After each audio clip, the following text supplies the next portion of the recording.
Hey folks, and how are you doing? My name is Jennifer, and I'm making this video in honor of Mental Health Awareness Month. With sharing my story, I know for a fact it shines light on what many people dismiss or what many people may not know about regarding mental health. My story is not the typical story. However, I thank God I know I'm not alone. For this part of my story,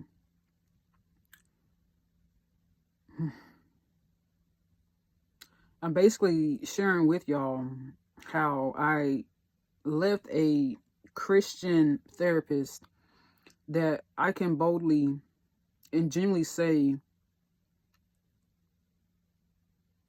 from the heart that she's a witch, or better yet, I really deeply feel in my spirit that she's really being manipulated spiritually by witchcraft.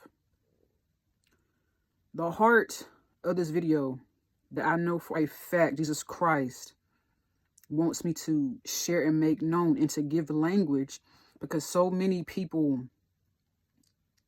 disregard this truth, or they may not be privy to this truth, because this world promotes how safe spaces are just that, safe spaces.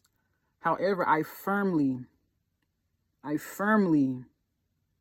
with the love of Jesus Christ, and with boldness, I tell you, plus from my experience and observations, that sometimes safe spaces are snake dens. Sometimes safe spaces are snake dens. And I'm reading from my notes or whatnot. So to hop into the story, background, I met this therapist through a relative of hers that's also a friend of mine. The reason for why I was wanting to meet with this therapist is because I have a misdiagnosis, and just that simple, I wasn't taken off. The system that I'm aware of for right now, for how to remove misdiagnoses regarding mental health, is that you have to see another therapist to take that misdiagnosis off. As you can tell based on my facial expression, I'm not fond of how that system works because there's so many problems with that system. But I'm going to stick to this story. Also, with seeing this therapist on this day, her boyfriend was with her. So to make the picture clear to you visually, I'm with my friend that's also a relative to this therapist. And this therapist on this day, I visually see her because we have been texting on the back end about scheduling some appointments. On this day, I also see her boyfriend. Just to be transparent, I didn't ask God about her. And as I reflect now, I felt a funny negative feeling about her. So with that, we scheduled some appointment. And as I'm driving there, and anytime I would go to the appointments or whatnot, I would pray to God and ask about her. I would pray to Jesus Christ for insight. But I'm gonna be honest, y'all, just being honest, just wisdom speaking. Like, you should pray to God before you make decisions, not as you're in decisions. And I'll just be honest, I still have a time with that. I'm not trying to come off as righteous, holy roller-ish. Just being transparent. And so with going to God and praying to him about insight towards this therapist I'm seeing, I have this first dream. First, in this dream, she's yelling at me. And my demeanor towards her, as she's yelling at me, I'm just calm. My demeanor is like,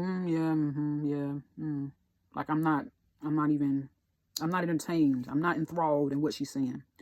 And in the doorway, I see her boyfriend. Like, her boyfriend takes up the entire doorway. He's a very tall man. The second dream I have, this therapist again is yelling at me. And my demeanor towards her is still calm. It's like I'm talking back at her, but I'm just so calm about how she's going at me. And so then she walks away from the conversation. I walk away from the conversation too. And I see a lady in all black. And for me, I know that she's a witch. And she mentions to me how the therapist, she's a pretty lady, isn't she? And when she said that to me, it was just the whole interaction overall, it didn't sit right with me. Right? So from those two dreams, those dreams were spiritual. Hence, I in summary pray Jesus Christ. And Jesus Christ, he speaks through dreams. So that's one factor. That's spiritual. Okay. Next, I'm about to detail to you. Excuse me. The red flags that I observed and experienced in person. So stay tuned for that part 2.